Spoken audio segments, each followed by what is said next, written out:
This conference will now be recorded. Okay, so सबसे पहले discuss करते हैं about the replication services, how you can configure the replication for storage, और उसमें क्या क्या फीचर या क्या क्या ऑप्शन रहेंगे इनके बारे में हम लोग देख लेते हैं. ठीक है, okay sir. Fine. So what you think about the replication? Replication की मीनिंग क्या है? मीन्स अगर हम सिंगल वर्ड में रेप्लिकेशन को डिफाइन करें तो what you think? Replication means transferring data from uh, one file to another file or one DC to another DC. Correct. Means replication is a basically type of it will create a copy of our data or service and put it into the different location. Yes, correct. Azure storage application की बात करें तो it is categorise into different part. जबकि हमने बात की थी कि जब आप स्टोरेज क्रिएट करते हैं ना, जब आप Azure स्टोरेज अकाउंट तैयार करते हैं, so as we know that एक सिंगल स्टोरेज अकाउंट में 4 ऑप्शन मिलते हैं, right? Yes, container container, file share, and file share, tables and queue. Tables and queues. ठीक है, तो Yes. ये 4 स्टोरेज सर्विसेज आपके सिंगल स्टोरेज अकाउंट में मिल जाते हैं. तो we have a two different way कि आप पूरे के पूरे स्टोरेज अकाउंट का रेप्लिकेशन तैयार कर सकते हैं. This is the first application. Second replication होता है ऑब्जेक्ट रेप्लिकेशन. ठीक है, सेकेंड जो होता है वो होता है object replication. So in case of object replication, the meaning of object is basically related to the data. जो हमने डेटा अपलोड कर दिया है, जो स्ट्रक्चर अनस्ट्रक्चर जो भी डेटा अपलोड कर रखा है, वो हमारा ऑब्जेक्ट में कंसीडर किया Object. जाएगा. ठीक है, तो और इस केस में कैसे तैयारी होगी? मीन्स इस केस में क्या कॉन्सेप्ट होगा कि आपने एक कंटेनर बनाया, ठीक है, और कंटेनर के अंदर आपने ब्लॉब यानी डेटा को अपलोड किया, and container is a part of ABC.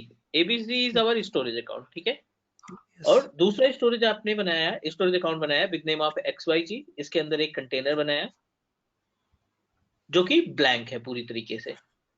अब रेप्लिकेशन के थ्रू, ऑब्जेक्ट रेप्लिकेशन के थ्रू जो भी डेटा आप इस ब्लॉब में रखेंगे, ठीक है ना, जो भी डेटा आप इसमें अपलोड करेंगे, वो डेटा अपने आप इस लोकेशन में, दूसरे लोकेशन में जो XYG अकाउंट है ना, इस XYG अकाउंट में अपने आप हाईलाइट होता रहेगा. Clear? Yes. Clear. Object replication में एक इंडिविजुअल सर्विस का रेप्लिकेशन होता है और अपने डेटा का रेप्लिकेशन होता है. लेकिन अगर हम स्टोरेज रेप्लिकेशन की बात करें तो स्टोरेज रेप्लिकेशन के अंदर जितनी भी सर्विसेज रहेंगी, कंटेनर है, फाइल शेयर है, टेबल है, या कुछ भी जो अपने पास क्यूज का ऑप्शन है, ये चारों सर्विसेज का रेप्लिका तैयार होगा. मीन्स इसकी कॉपी बनेगी और दूसरे लोकेशन में इसको ऑटोमेटिक स्टैब्लिश किया जाएगा. क्लियर? Correct. Yes. ये दोनों के बीच में गैप होता है. ये दो अलग अलग टाइप्स हैं रेप्लिकेशन सर्विसेज के, जिसमें से एक ऑब्जेक्ट रेप्लिकेशन, दूसरा स्टोरेज Storage. रेप्लिकेशन. ठीक है, थ्योरेटिकल पार्ट क्लियर हो गया. Yes. चलो हम पहले ना डिस्कस करते हैं क्या ऑब्जेक्ट रेप्लिकेशन. छोटा सा टॉपिक है, पहले ये कंप्लीट करते हैं, फिर उसके बाद अपने रेप्लिकेशन तैयार करेंगे for entire storage account. Yes. तो कॉन्सेप्ट ये है हाउ टू कॉन्फ़िगर. हाँ जी बोलो. Clear, sir. Clear. Object replication. So in case of object application, दो स्टोरेज अकाउंट हमें चाहिए. एक सोर्स चाहिए और एक चाहिए हमें डेस्टिनेशन. ठीक है, दो Yes. अलग अलग रिसोर्सेस हमें चाहिए, दो अलग अलग स्टोरेज अकाउंट चाहिए.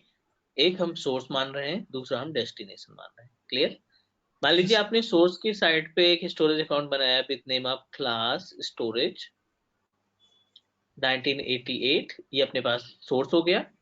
डेस्टिनेशन पे आपने एक स्टोरेज बनाया with name of training storage 1988. ठीक है, अब इसमें जो आप कंटेनर बनाएंगे, ठीक है, अब जो इसमें कंटेनर बनाएंगे उस कंटेनर का हमें तैयार करना है रेप्लिका.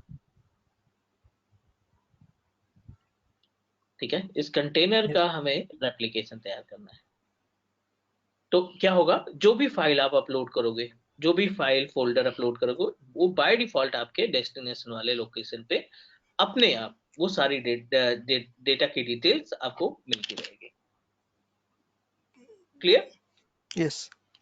तो ये दोनों के बीच में गैप हुआ अबाउट द ऑब्जेक्ट एप्लीकेशन, और इसके बाद ऑब्जेक्ट एप्लीकेशन कंप्लीट करने के बाद, प्रैक्टिकल कंप्लीट करने के बाद हम लोग पूरे स्टोरेज अकाउंट का रेप्लिका तैयार करेंगे। ठीक है, yes. Back to the portal. Azure portal पे आते हैं, फटाफट इसका स्टेप देखते हैं कि क्या क्या स्टेप आपको फॉलो करने पड़ेंगे अगर आप एज़्योर पोर्टल पे ये सारी चीजें इंप्लीमेंट करना चाहते हैं अपनी तरफ से। तो वी शुड नो अबाउट कि क्या प्रोसीजर होगा।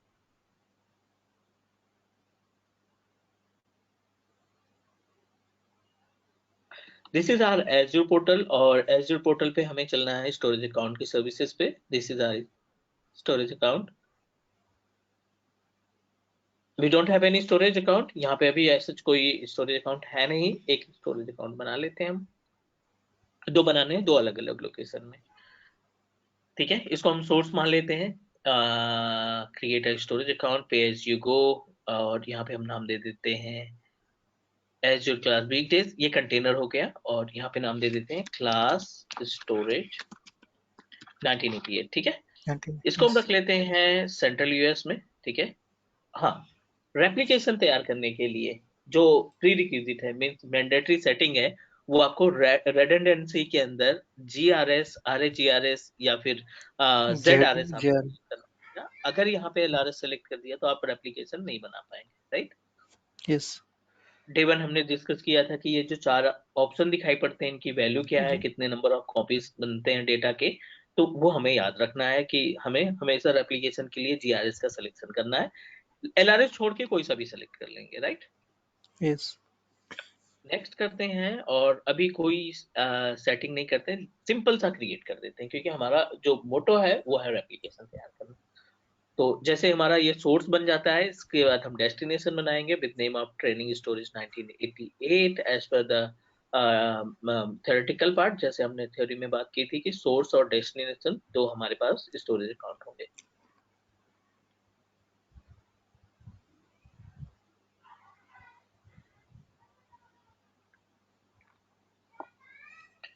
चलिए, इन प्रोग्रेस। मीनवाइल हम दूसरे स्टोरेज अकाउंट को भी प्रोसीड कर देते हैं। ये हमने सेंट्रल यूएस में बनाया, राइट। ये हमने यस। प्रोसीड किया सेंट्रल यूएस में। दूसरा हम दूसरी लोकेशन में बना लेते हैं। बिट इज क्लास, यहाँ पे हम दे देते हैं name training storage 1988। East US में रख लेते हैं इसको। ठीक है, ये ठीक है। Next, next, next, and create, review and create.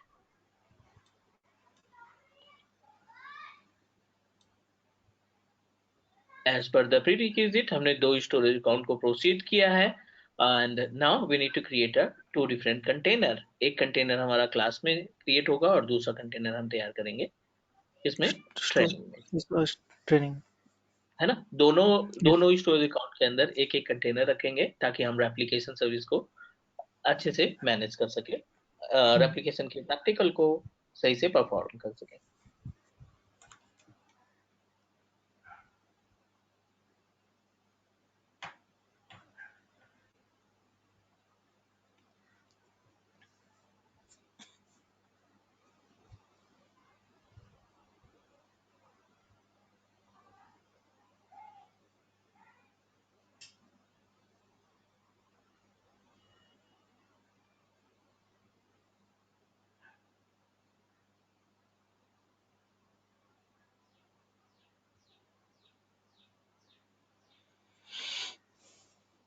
चलो, डन।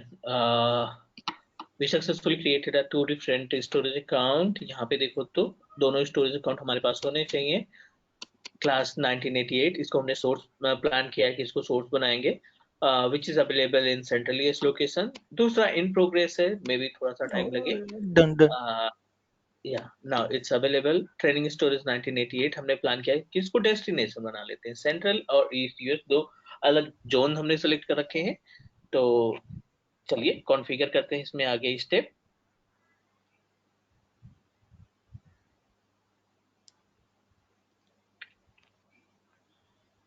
सोर्स को ओपन कर लेते हैं, और सोर्स के अंदर जाकर के हमें तैयार करना है एक कंटेनर।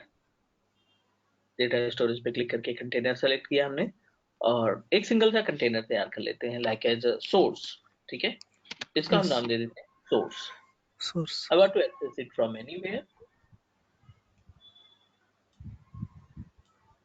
क्लास में सोर्स बनाया, back to the storage account panel, और ट्रेनिंग स्टोरेज Destination. 19 पे डेस्टिनेशन कंटेनर नाम दे देते हैं कंटेनर का अपने डेस्टिनेशन।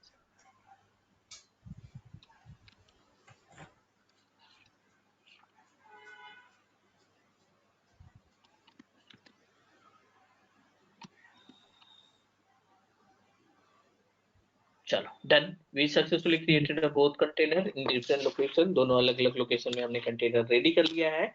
और अब जो नेक्स्ट स्टेप है वो है कि we need to create our replica. Replica.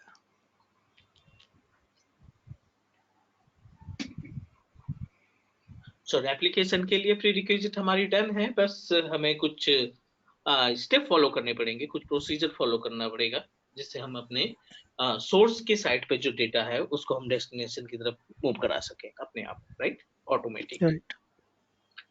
So back to the source, class storage 1988 which is contain our source container।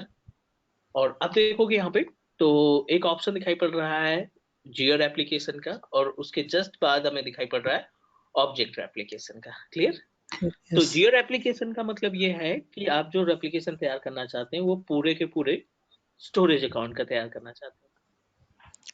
Correct. और ऑब्जेक्ट का मतलब है कि आप एक इंडिविजुअल कंटेनर को सेलेक्ट करके उसका एप्लीकेशन करना चाहते हैं। ठीक है, क्लिक ऑन ऑब्जेक्ट एप्लीकेशन। यहाँ पे मल्टीपल ऑप्शन दिखाई पड़ रहे हैं। क्रिएट एप्लीकेशन रूल, अगर पहले से हमने रोल तैयार कर रखा है तो आप उस पर्टिकुलर एग्जिस्टिंग रूल्स को भी अपलोड कर सकते हैं। ठीक है, with the help of JSON file. So we don't have any JSON file, तो हमें यहाँ पे एक नया रूल्स क्रिएट करना है जीयूआई के थ्रू। पे as you go as a subscription. Destination क्या बन रहा है हमारा? Training Training store, storage. क्योंकि Yes. सोर्स की Yes. प्रॉपर्टीज पे है। और यहाँ पे सोर्स कंटेनर सेलेक्ट करना है, डेस्टिनेशन कंटेनर सेलेक्ट करना है। तो सोर्स कंटेनर हमने सोर्स के नाम से ही बनाया था, डेस्टिनेशन Destination. कंटेनर डेस्टिनेशन के नाम से। क्लियर? Clear. दोनों ही कंटेनर ब्लैंक थे, right, we don't have Yes. Any data, हमने इसमें कोई भी डेटा अभी तक अपलोड नहीं कर रखा था। क्लियर? Yes. बट यहाँ पे कॉपी ओवर पे क्लिक करेंगे ना तो ये आपको मेथड बता देगा कि how many way we have to create a replica. एक है एवरीथिंग, दूसरा है ओनली न्यू ऑब्जेक्ट, एंड तीसरा है custom. Custom. As per the name suggest, everything in the sense कि जो पहले से डेटा आपने अपलोड कर रखा है, जो ओल्ड डेटा है ना, और जो Yes. ओल्ड डेटा है या जो नया डेटा आप अपलोड करना चाहते हैं, वो सभी तरीके के डेटा को क्या करेगा, रेप्लिकेट करेगा। Everything. न्यू ऑब्जेक्ट का मतलब पहले से जो पुराने डेटा है उनसे कोई फर्क नहीं पड़ता, लेकिन अभी इस रेप्लिकेशन के बाद जो नया ऑब्जेक्ट आप अपलोड करोगे, जो नया डेटा अपलोड करेंगे, वो सभी डेटा आपका रेप्लिकेट होके नए वाले डेस्टिनेशन के कंटेनर पर पहुंच जाएगा। ठीक है, Yes. लास्ट ऑप्शन है कस्टम का। कस्टम के केस में अगर हम बात करें तो copy objects that were created starting from, means जैसे एक पर्टिकुलर डेट से, एक पर्टिकुलर टाइमिंग से आप अपने डेटा को रेप्लिकेट करना चाहते हैं। ठीक है, you don't want to replicate the entire data. मान लीजिए आपने 1 नवंबर से 1 नवंबर को आपने ऑब्जेक्ट तैयार किया, राइट। Right. 1 नवंबर से लेकर के मींस अभी आप 21 दिसंबर तक आपने डेटा अपलोड किया, राइट। तो डेटा ह्यूज Right. अमाउंट में हो जाएगा। डेली बेसिस पे अगर आपने डेटा अपलोड किया है तो जाहिर सी बात है अभी करंट टाइम पे मींस अच्छा खासा डेटा होगा अपने पास।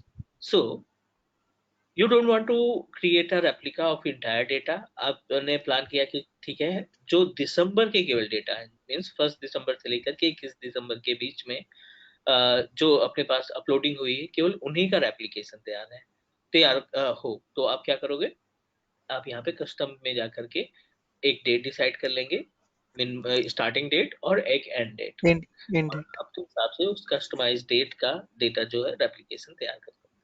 Clear? Clear. This is the actual difference between everything, new object and custom. कोई क्वेश्चन इसमें यहाँ तक? No, sir. चलो हम यहाँ पे ना न्यू ऑब्जेक्ट कर लेते हैं, क्योंकि वी नो दैट अपने पास कोई डेटा है ही नहीं, तो ना कस्टम काम में आएगा ना ही एवरीथिंग। अगर डेटा होता तो उस केस में भी हम देख लेते हैं कि हाँ ठीक है, हमें एवरीवन पे जाना है, एवरीथिंग पे जाना है, या फिर कस्टम पे जाना है Custom पे ना। जाना. यहाँ पे हमें न्यू ऑब्जेक्ट करना है, क्योंकि अपने पास कोई डेटा नहीं, जो भी डेटा अपलोड होगा वो एप्लीकेशन के बाद हम तैयार करेंगे। क्लियर? क्लियर। सेव पे क्लिक कर देते हैं, it will create a rules, और इस रूल के थ्रू बेसिकली जो एप्लीकेशन सर्विस है वो हमारी रेडी हो जाएगी। तो new object, source destination and click create.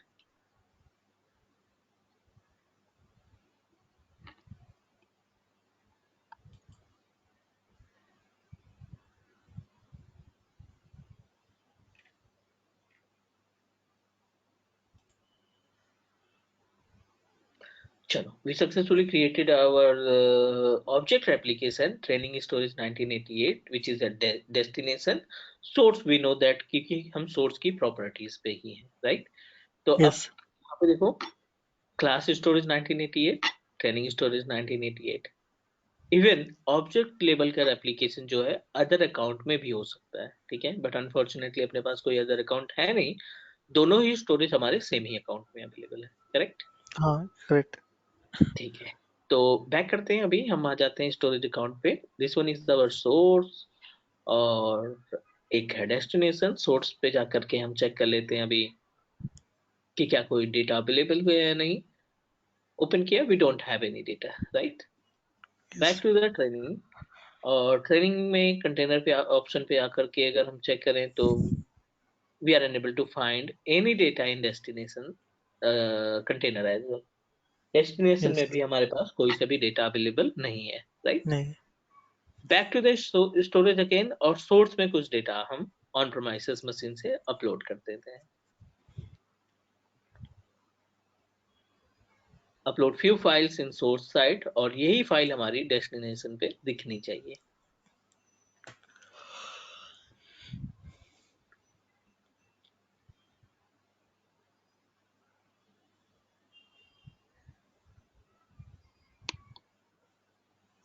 ठीक है, I am just going to upload some JPG file, एक पीएनजी या जेपीजी फाइल से नहीं।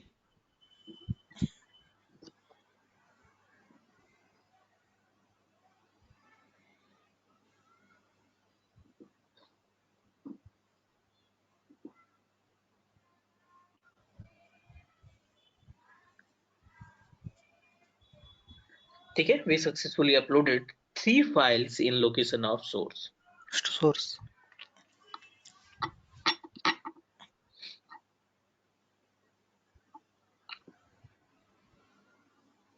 डेस्टिनेशन की साइट पे तो हमने कुछ अपलोड नहीं किया, एप्लीकेशन तैयार हुआ है सक्सेसफुली, तो definitely we are able to get the same data in destination site. Destination. Training storage 1988 container पे क्लिक कर लेते हैं हम लोग, और चेक करते हैं कि क्या कोई डेटा यहाँ पे अवेलेबल है या नहीं। थोड़ा सा टाइम लगेगा, we need to wait up to 30 to 40 seconds. उसके बाद हम पेज को रिफ्रेश करते हैं और फिर चेक करते हैं कि क्या कोई डेटा हमें यहाँ पे हाईलाइट होता है या नहीं।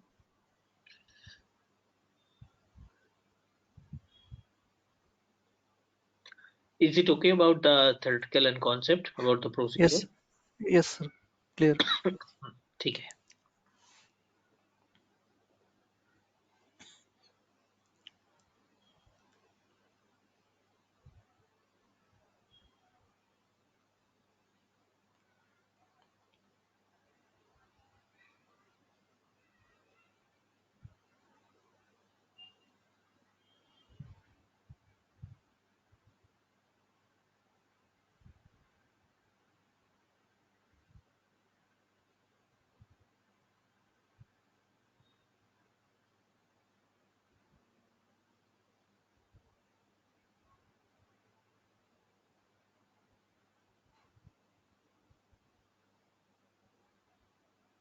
पेज को रिफ्रेश करते हैं और वेरीफाई करते हैं।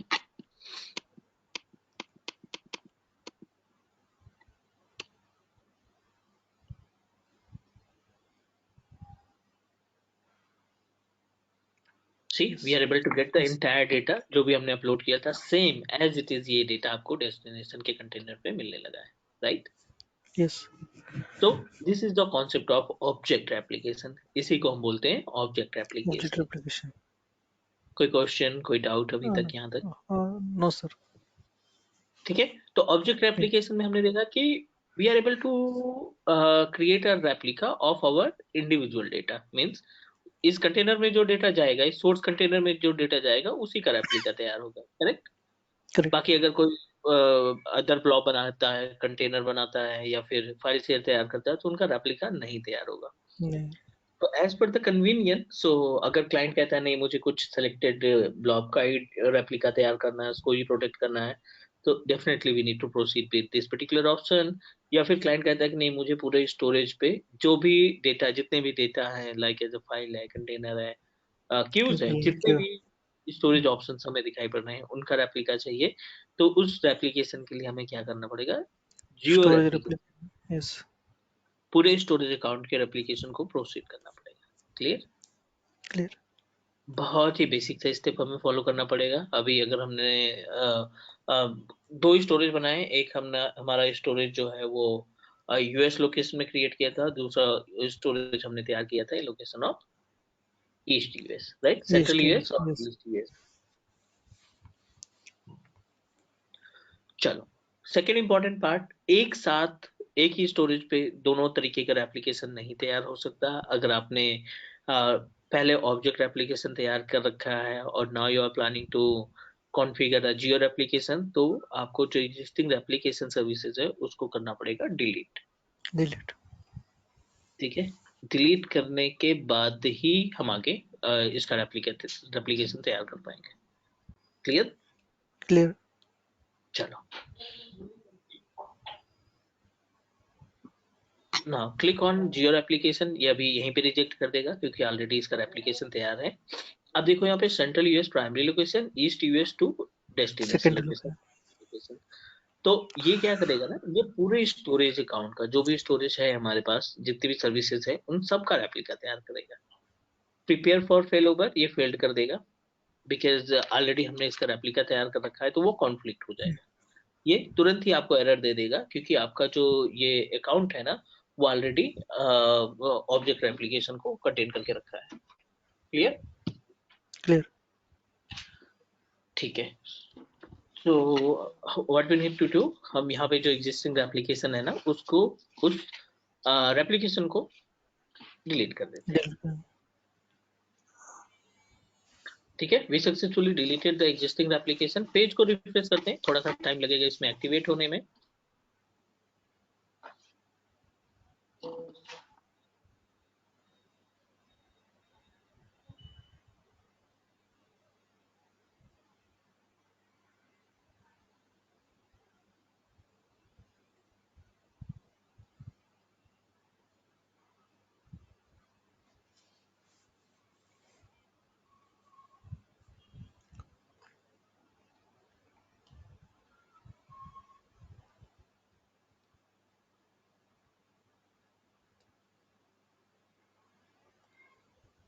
चलो, यहाँ पे हमने सक्सेसफुली इसको डिलीट कर दिया है। Back to the Jio application. और जियो एप्लीकेशन के केस में ये बाय डिफॉल्ट आपको डेस्टिनेशन का लोकेशन या सेकेंडरी का लोकेशन अपने आप दे देगा। This one is our primary जहाँ पे हमारा लोकेशन है, और ये सेकेंडरी लोकेशन है। Second. Clear. Clear. Prepare for fail over, yes, यहाँ पे हम यस पे क्लिक कर देंगे।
सो फेल ओवर रेडी होने में it will take up to 5 to 10 minute, ठीक है, ओके 5 से 10 मिनट का टाइम लगेगा इस फेल ओवर को प्रिपेयर होने में।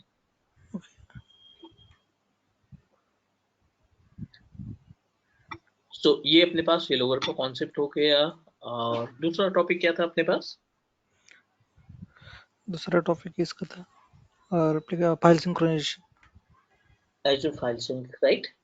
So yes Azure File Sync की अगर हम बात करें तो which is responsible, which is help us to synchronize our on-premises files here. Means अगर आपने on-premises पे कोई file share server establish कर रखा है, ठीक है, और आप उस file share service को synchronize करना चाहते हैं, that time we need to proceed with file synchronization. तो उसके लिए हमें एक FTP सर्वर लोकल पे बनाना पड़ेगा, ओके या एक फाइल सर्वर या एक फोल्डर को ऑन प्रोमाइसेस पे शेयर करना पड़ेगा, जैसे मैप नेटवर्क ड्राइव के लिए कॉन्फ़िगर करते हैं as it is. Okay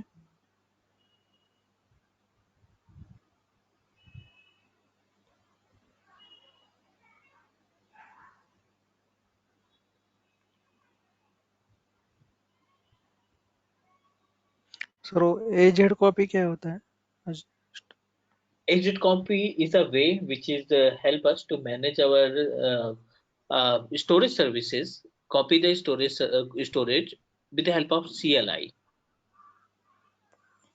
AG copy के केस में, एजी कॉपी के केस में जैसे अभी हम डेटा को अपलोड कर रहे हैं ना, मैनुअली हाँ कर रहे हैं, with the help of GUI कर रहे हैं, अपलोड कर रहे हैं, डाउनलोड यस कर रहे हैं।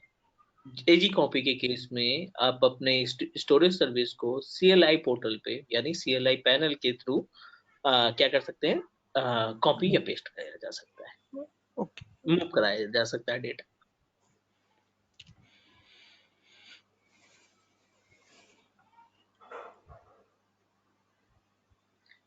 ठीक है, चलो इसको होने देते हैं, कॉन्सेप्ट समझ लेते हैं। अपने पास जो दूसरा कॉन्सेप्ट था क्या, how to manage Azure file shares, how to configure या file sync about file sync।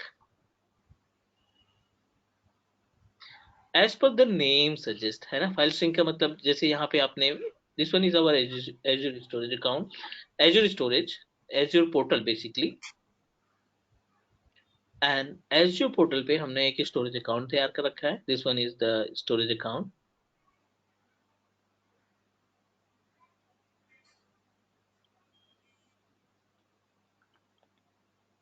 और ये अपने पास फाइल शेयर सर्विस हो गई। For example this one is the Azure file share service,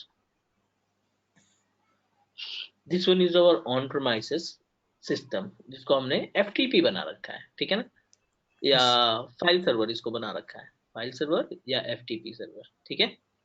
yes now this machine is connected with internet. हाँ, prerequisite ये है कि ये इंटरनेट से कनेक्ट होना चाहिए। अब आप जब स्टोरेज अकाउंट बनाते हैं तो इसमें कई सारे ऑप्शन आते हैं, जिसमें से आपको तैयार करना है फाइल शेयर का, एक फाइल शेयर क्रिएट करना है।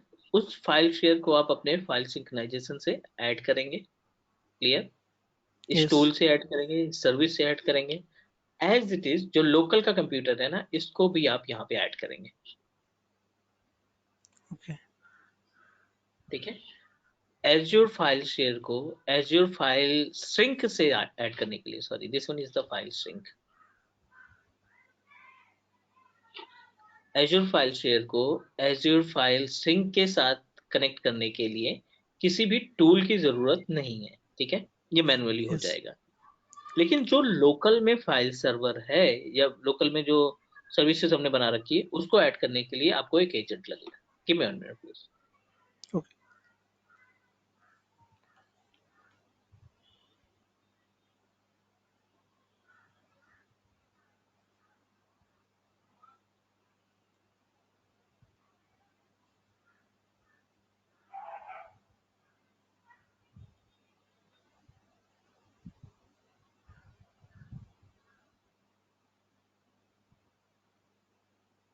ठीक है, सो अगर हम यहाँ पे बात करें किसकी, रिलेटेड टू फाइल सिंक, तो फाइल सिंक एक तरीके से मीडियम का काम कर रहा है ना, यस एक तरीके का मीडिएटर का काम कर रहा है। जिस मीडिएटर की रिस्पॉन्सिबिलिटी क्या होती है? To make a connection between our on-premises file server to Az- Azure. Azure File Share, जो कि हमने Azure पोर्टल पे बना रखा है। Is it clear? Yes. तो ये तो कॉन्सेप्ट हो गया। एक बार हमारा रेप्लिकेशन कंप्लीट हो जाए उसके बाद इसका हम प्रैक्टिकल भी देख लेंगे। हमने ऑन प्रोमाइसेस पे एक सर्वर इंस्टॉल कर रखा है, इसको दोनों को जोड़ने के लिए एक एजेंट की जरूरत Agent. होती है। Agent name is Azure File Sync Agent, Azure File Sync Agent, ठीक है। Agent. और ये फ्री Yes. ऑफ कॉस्ट है, no need to do anything, no need to pay any amount for this particular agent. ये आपको Microsoft की site से आसानी से मिल भी जाएगा। फिल ओवर में थोड़ा सा टाइम लगता है, बाकी तो ये जो स्टेप है वो आपके ऊपर डिपेंड करता है कि आप क्या क्या स्टेप फॉलो करके इसको कॉन्फ़िगर करते हैं। क्लियर ना? Yes, sir.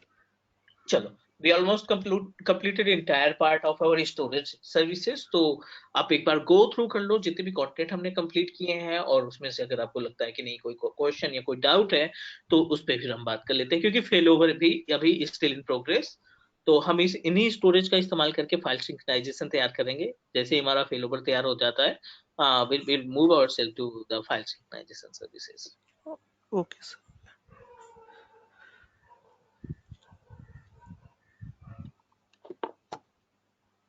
तो हमने डे वन से क्या क्या स्टेप फॉलो किए थे, क्या क्या टास्क हमने कंप्लीट किए अभी तक, एक बार गो थ्रू कर लो और मुझे बता दो कि अगर उसमें कोई डाउट या कोई क्वेश्चन लगा है तो। Yes.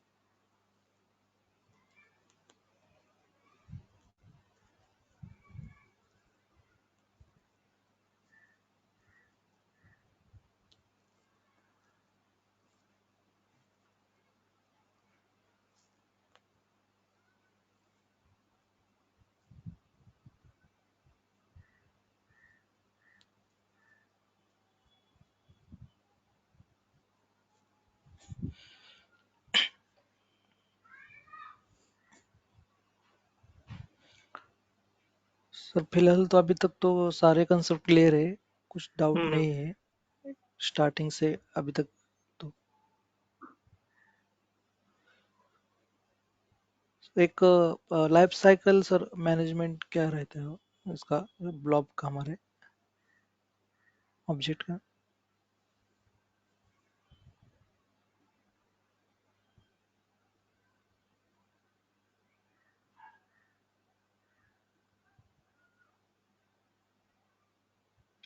Life cycle management which is help us to uh, manage the access tier। बहुत छोटा सा टॉपिक, आई थिंक हमने कंप्लीट किया था। लाइफ साइकिल का तो हाँ, हमने एक्सिट ईयर तो कंप्लीट किए थे वो वाले। नहीं नहीं, एक्सेस टियर मैनुअली कंप्लीट किया। जैसे अभी मान लीजिए बहुत सारे ब्लॉब्स है, ठीक है ना, बहुत सारे ऑब्जेक्ट है, एंड स्टार्टिंग के 3 से 4 महीने या 6 महीने तक उनका यूसेज जो है बहुत ज्यादा फ्रिक्वेंसी में है। तो what we need to do, we need to put our data in location in format of hot air, क्योंकि उनका यूसेज बहुत ज्यादा है। करेक्ट। Yes, yes correct. और अगर हम बात करें इसमें आफ्टर 6 मंथ या फिर after 4 month, what happen? After 6 month हमें क्या करना पड़ेगा, उनको कोल्ड में भेजना है कूल। या आर्काइव में भेजना है। यस। तो ये चीजें मैनुअल तो पॉसिबल है, ये है मैनुअल तो कोई तकलीफ नहीं है, बट ये चीजें ऑटोमेटिक कैसे हो वो हमें देखना चाहिए। Okay.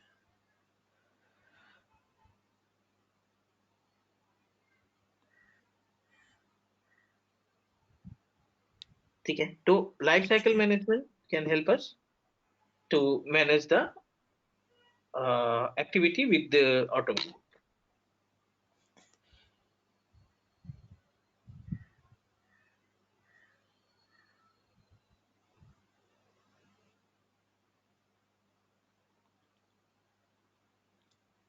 It's taking too much time to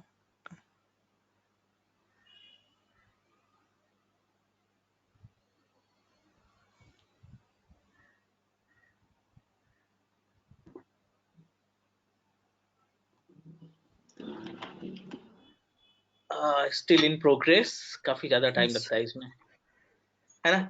चलो मीनवाइल तब तक हम आपको जो लाइफ साइकिल मैनेजमेंट है ना उसको कॉन्सेप्ट दिखाते हैं, बहुत छोटा सा कॉन्सेप्ट है।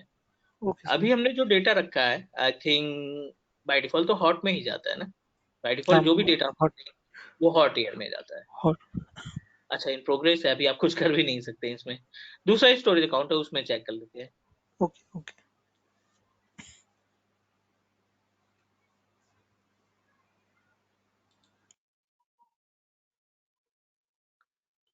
कंटेनर और यहाँ पे डेस्टिनेशन, चलिए हॉट में ही अवेलेबल है। यहाँ पे देखो हाँ. जितना भी डेटा है हॉट ईयर में अवेलेबल है। तो बैक आ जाते हैं हम, अब लाइफ साइकिल मैनेजमेंट की बात कर लेते हैं। हॉट ईयर है, आप जाइए यहाँ पे लाइफ साइकिल मैनेजमेंट का ऑप्शन दिखाई पड़ रहा है, डेटा मैनेजमेंट के केस में Yes, क्लिक sir. करो आप। यहाँ पे आपको रूल बनाने पड़ेंगे, ठीक है ना। ऐड रूल पे क्लिक करो, नेम दे दो, कोई सा भी नेम दे देते हैं, like as testing is our name and apply rule for all the blocks which is available in storage account. Yes, कोई दिक्कत नहीं, ब्लॉक बेस है। नेक्स्ट करो। अब देखो यहाँ पे ये वैल्यू मींस एक टाइम डिसाइड करना है आपको, 7 Okay. days, 10 days, 15 days, 30 days, 45 days as per the selection. ये तो डेज हो गया कि इतने दिन तक आपका डेटा हॉट ईयर में रहेगा। उसके बाद क्या होना चाहिए, move to cool, move to archive, delete the block. Okay. तो अभी हमारा डेटा हॉट ईयर में है, बट हम चाहते हैं कि आफ्टर 7 days ये पूरा का पूरा डेटा, क्योंकि इसका यूज बहुत ज्यादा नहीं होगा, कम है. बहुत ही हम्म. रेयर केस में बंदे इसका यूज करेंगे, 7 days स्टार्टिंग में इनफ है। तो आफ्टर 7 days ये अपने आप पूरा का पूरा डेटा जो ब्लॉक में है, ठीक है, वो सभी डेटा आपका अपने आप Ar मूव हो ar जाएगा इसमें ar archive. आर्काइव में। तो आर्काइव में मूव होने का मतलब है कि हाँ ठीक है, हम अपना जो कॉस्टिंग है, जो प्राइसिंग है ना, उसके बिहाफ पे उसको बचाना चाहते हैं। Okay. कोई क्वेश्चन यहाँ तक No, sir. No. क्लियर है? In case वो हॉट ईयर में ही रहेगा तो उनका कॉस्टिंग तो बढ़ता जाएगा ना. डाउनलोड नहीं होना तो $20 तो आपको देना ही देना है। हाँ. और टेयर में रखने का मतलब ये है कि आप डाउनलोड बहुत ज्यादा करोगे, फ्रीक्वेंसी में डाउनलोडिंग करोगे ना। Yes. तो डाउनलोडिंग फ्री है तो हम यूज कर सकते हैं, लेकिन अगर आप देख रहे हो कि यहाँ पे डाउनलोड तो हो ही नहीं रहा है पिछले महीने से, 2 महीने, 4 महीने से, so why we need to हाँ. पे, है ना, why we need to pay Yes. $20 per month. चलिए life cycle management, sorry, failover is also ready to use, let me check it. बहुत ही सिंपल सा कॉन्सेप्ट है। फेलोवर तैयार हो गया, यहाँ पे पूरी इंफॉर्मेशन आपको मिल जाएगी। जो फेलोवर बनता है वो हमेशा LRS पे बनता है, लोकल रेजिडेंट पे बनता है। सोर्स लोकेशन ये है, प्राइमरी लोकेशन ईस्ट यूएस हो गई, ये मेन लोकेशन है जहां पे आपका मेन डेटा आएगा, प्राइमरी लोकेशन ईस्ट यूएस है। फेलोवर तैयार होने के बाद अब कोई भी प्रॉब्लम आती है आपके मतलब in location of central US data center, तो आपको कोई फर्क नहीं पड़ेगा, आपका जो डेटा है वो बाय डिफॉल्ट आपको सेंट्रल यूएस से, ईस्ट यूएस से आपको मिलता रहेगा। Yes. Correct. Clear? Yes, sir. This is the actual concept. कोई क्वेश्चन, कोई doubt? No. Failure means power outage or natural disasters. देखो मतलब. पावर आउटेज या हार्डवेयर इशू तो बहुत कम ही आते हैं, ज्यादातर पंगे आते हैं नेचुरल डिजास्टर के, है Okay. ना। तो पावर Yes. वगैरह के लिए तो उनके पास अच्छा खासा बैकअप रहता है, नेटवर्किंग वगैरह भी काफी स्ट्रांग रहती है, क्योंकि क्लाउड में मल्टीपल कस्टमर्स हैं। तो कोशिश ये रहती है कि इनकी तरफ से जो हो सके, मींस जो हमारे है अंडर में है, कि जो चीजें हम अपनी तरफ से मैनेज कर सकते हैं उसमें कोई प्रॉब्लम ना आने दे। नेचुरल डिजास्टर है तो उस पे तो यू नो दैट कि no one can Yes. Yes. Manage. Yes. It happened in 2 days ago in our organization. In US storm आया था तो सारे के हाँ हाँ, सारे सर्वर डाउन हो गए थे स्टॉर्म की वजह से. एग्जैक्टली। अभी लास्ट केरल में भी तो हुआ था, आपने देखा था ना, केरल वाला जो डेटा Yes. Centre Yes. था वो प्रॉब्लम आई थी, क्लाउड वाला, क्लाउड AWS वाला. का। चलो कोई क्वेश्चन यहाँ तक? No sir.